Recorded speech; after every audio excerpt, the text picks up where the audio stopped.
और आइए आगे बढ़ते हैं। दौसा जिला अस्पताल भजनलाल सरकार की जन कल्याणकारी योजनाओं को अस्पताल प्रशासन पलीता लगता नजर आ रहा है, जहां प्रदेश की भजनलाल सरकार अस्पतालों में मरीजों को दूध मुहैया करा रही है ताकि उनका स्वास्थ्य ठीक हो सके, लेकिन उसे स्वास्थ्य के लिए और दूध के लिए मरीज और उनके परिजनों को काफी परेशानी उठानी पड़ रही है। दूध मरीज को पर्ची के जरिए मिलता है। इतना ही नहीं, हम आपको बता दें, पर्ची लेकर लोगों को दूध विक्रेता के पास जाना पड़ता है। ऐसे में अगर थोड़ी सी भी गलती हो जाए या थोड़ा भी लेट हो जाता है तो उन्हें दूध नहीं मिलता है, लेकिन नियम के अनुसार मरीजों को दूध उनके बेड पर ही मिलना चाहिए। पर्ची के हिसाब से दूध विक्रेता अस्पताल प्रशासन से उसके दाम वसूल रहे हैं। यह भी बात हम आपको बता दें सामने आई है, ये भी तथ्य सामने आए हैं।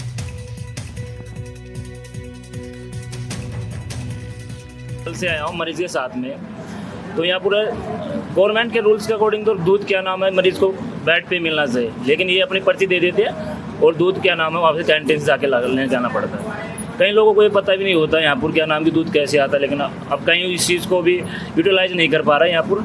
तो दूध क्या है पेशेंट को अपने से बेड पे मिलना चाहिए, लेकिन ये फैसिलिटी इन्होंने अभी तक अवेलेबल करा नहीं पा रहे। वीरेंद्र सिंह नारुका हमारे साथ फोन लाइन पर जुड़ गए, इसी खबर पर और जानकारी दे रहे हैं। तो वीरेंद्र, सबसे बड़ी हाईलाइटिंग पॉइंट यहां पर देखिए ये है कि पर्ची के हिसाब से दूध विक्रेता अस्पताल प्रशासन से उसके दाम भी वसूल रहे हैं। जहां पर देखिए मरीजों को दूध उनके बेड पर मिलना चाहिए, यहां पर तो कुछ और ही खेल चल रहा है।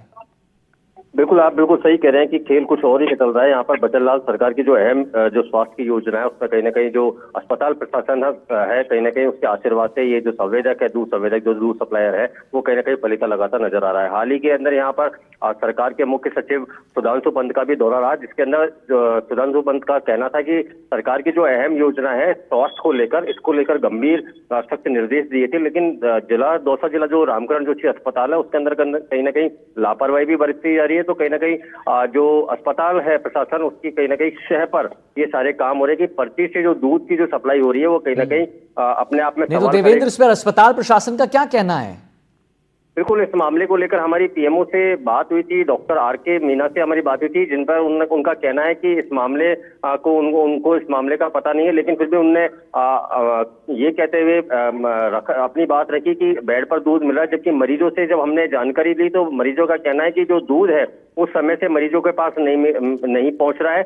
खुद ही मरीज के अटेंडेंट को वहां लेकर जो जहां पर ये सरेस का जो बूथ है यहाँ पर लगा रखा है, इस पर लेने के लिए जाना पड़ता है। कभी कभार तो जो मरीज है उनको जिनको पता नहीं है, जो नए मरीज आते हैं वो कहीं ना कहीं भटक जाते हैं रास्ता और उनको यहाँ पर ये जो दूध है उससे कहीं ना कहीं वंचित रहना पड़ रहा है। कहीं ना कहीं जो अस्पताल प्रशासन है कहीं ना कहीं उसकी बड़ी लापरवाही सामने आई है। कहीं ना कहीं इसके अंदर भी लोगों का ऐसा आरोप है कि भ्रष्टाचार का बड़ा खेल चल रहा है। अगर इस पर अगर जांच हो तो कहीं ना कहीं दूध का दूध और पानी का पानी हो सके। अगर सरकार इसको गंभीरता से ले और इस मामले की अगर जांच हो तो कहीं ना कहीं जो भ्रष्टाचार से का जो बड़ा खेल है वो कहीं ना कहीं सामने आ सके और मरीजों को कहीं ना कहीं जो सहूलत है, जो सरकार की अहम भजन सरकार की स्वास्थ्य योजना है उनका कहीं ना कहीं लाभ मिल सके। जी चलिए ठीक है देवेंद्र, बहुत बहुत धन्यवाद आपका महत्वपूर्ण जानकारी देने के लिए।